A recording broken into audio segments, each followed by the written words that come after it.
a school to send Tom to. It's an uncommon puzzling thing to know what school to pick. I know what I'll do. I'll talk it over with Riley. He's coming tomorrow to arbitrate about the dam. Riley's as like a man as any to know some school. But, continued Mr. Tulliver after a pause, what I'm a bit afraid on is as Tom hasn't got the right sort of brains for a smart fellow. I doubt he's a bit slowish. He takes after your family, Bessie. Yes, that he does, said Mrs. Tulliver, accepting the last proposition entirely on its own merits. He's wonderful for liking a deal of salt in his broth. That was my brother's way and my father's before him. It seems a bit of a pity, though, said Mr. Tulliver, as the lad should take after the mother's side instead of the little wench. She's twice as cute as Tom. Yes, it is a mischief while she's a little un, Mr. Tulliver, for it all runs to naughtiness. How to keep her in a clean pinafore 2 hours together passes my cunning. And now you put me in mind, continued Mrs. Tulliver, rising and going to the window. I don't know where she is now, and it's pretty nigh tea time. Ah, thought so, wandering up and down by the water like a wild thing. She'll tumble in some day. Mrs. Tulliver rapped the window sharply, beckoned, and shook her head. You talk of cuteness, Mr. Tulliver, she observed as she sat down. But I'm sure the child's half an idiot in some things, for if I send her upstairs to fetch anything, she forgets what she's gone for. That never run in my family, thank God, no more nor a brown skin as make her look like a mulatter. And her hair won't curl, all I can do with it, and I've such work as never was, to make her stand and have it pinched with the irons. Cut it off short, said the father rashly. How can you talk so, Mr. Tulliver? She's too big a girl, gone 9, and tall for her age, to have her hair cut short. And there's her cousin Lucy's got a row of curls round her head and not a hair put out of place. It seems hard, as my sister Dean should have that pretty child. I'm sure Lucy takes more after me nor my own child does. Maggie, continued the mother, in a tone of half-coaxing fretfulness, as this small mistake of nature entered the room. Where's the use of my telling you to keep away from the water? You'll tumble in and be drowned some day, and then you'll be sorry you didn't do as your mother told you. Maggie's hair, as she threw off her bonnet, painfully confirmed her mother's accusation. She was incessantly tossing her head to keep the dark, heavy locks out of her gleaming black eyes, an action which gave her very much the air of a small Shetland pony. Oh dear, Maggie, what are you thinking of to throw your bonnet down there?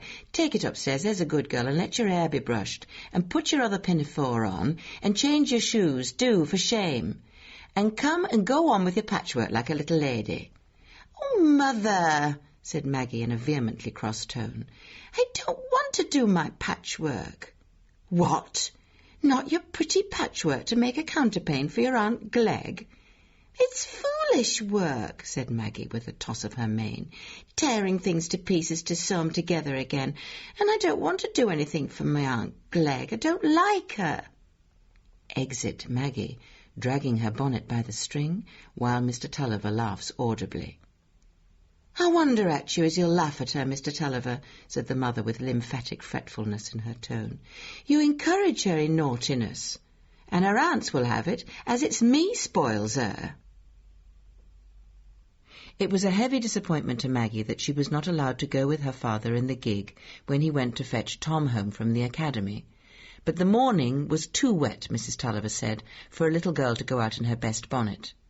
Maggie took the opposite view very strongly, and it was a direct consequence of this difference of opinion that when her mother was in the act of brushing out the reluctant black crop, Maggie suddenly rushed from under her hands and dipped her head in a basin of water standing near, in the vindictive determination that there should be no more chance of curls that day.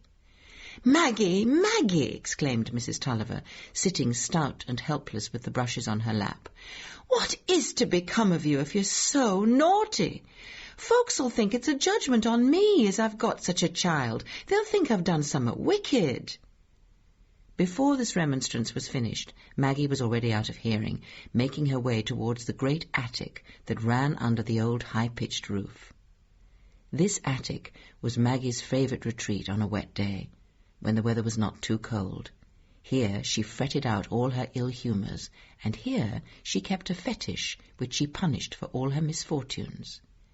This was the trunk of a large wooden doll which once stared with the roundest of eyes above the reddest of cheeks, but was now entirely defaced by a long career of vicarious suffering. She knocked it against the wall on reaching the attic, sobbing all the while with a passion that expelled every other form of consciousness, even the memory of the grievance that had caused it. As at last the sobs were getting quieter, and a sudden beam of sunshine falling through the wire lattice across the worm-eaten shelves made her throw away the fetish and run to the window. The sun was really breaking out. The sound of the mill seemed cheerful again. The granary doors were open, and there was Yap, the queer white and brown terrier with one ear turned back, trotting about and sniffing vaguely as if he were in search of a companion. It was irresistible. Maggie tossed her hair back and ran downstairs, and was quickly out in the yard, whirling round and singing as she whirled, "Yap, Yap, Tom's coming home," while Yap pranced and barked round her, as much as to say, if there was any noise wanted, he was the dog for it. "Hey, hey, miss, you'll make yourself giddy and tumble down in the dirt," said Luke, the head miller, a tall, broad-shouldered man of 40, black-eyed and black-haired. Maggie paused in her whirling and said, staggering a little, "Oh, no, it doesn't make me giddy. Luke, may I go into the mill with you?" Maggie loved to linger in the great spaces of the mill, but the part of the mill she liked best was the topmost story, the corn hutch, where there were the great heaps of grain which she could sit on and slide down continually. She was in the habit of taking this recreation as she conversed with Luke. "I think you never read any book but the Bible, did you, Luke?" "Nay, miss, and not much of that," said Luke with great frankness. "I'm no reader, I aren't." "Why, you're like my brother Tom, Luke," said Maggie. "Tom's not fond of reading." "I love Tom so dearly, Luke, better than anybody else in the world. When he grows up, I shall keep his house and we shall always live together. I can tell him everything he doesn't know. But I think Tom's clever for all he doesn't like books. He makes beautiful whipcord and rabbit pens." "Ah," said Luke, "but he'll be fine and vexed as the rabbits are all dead." "Dead?" screamed Maggie, jumping up from her sliding seat on the corn. "As dead as moles," said Luke, fetching his comparison from the unmistakable corpses nailed to the stable wall. "Oh, dear Luke," said Maggie in a piteous tone, while the big tears rolled down her cheek. "Tom told me to be sure and remember the rabbits every day, but how could I when they did not come into my head, you know? Oh, he'll be so angry with me, I know he will, and so sorry about his rabbits. And so am I sorry. Oh, what shall I do?" "Don't you fret, miss," said Luke soothingly. "Will you come along home with me and see my wife? I'm a-going this minute." The invitation offered an agreeable distraction to Maggie's grief, and her tears gradually subsided as she trotted along by Luke's side to his pleasant cottage, which stood with its apple and pear trees close by the brink of the ripple. Tom was to arrive early in the afternoon, and there was another fluttering heart beside Maggie's when it was late enough for the sound of the gig wheels to be expected. For if Mrs. Tulliver had a strong feeling, it was fondness for her boy.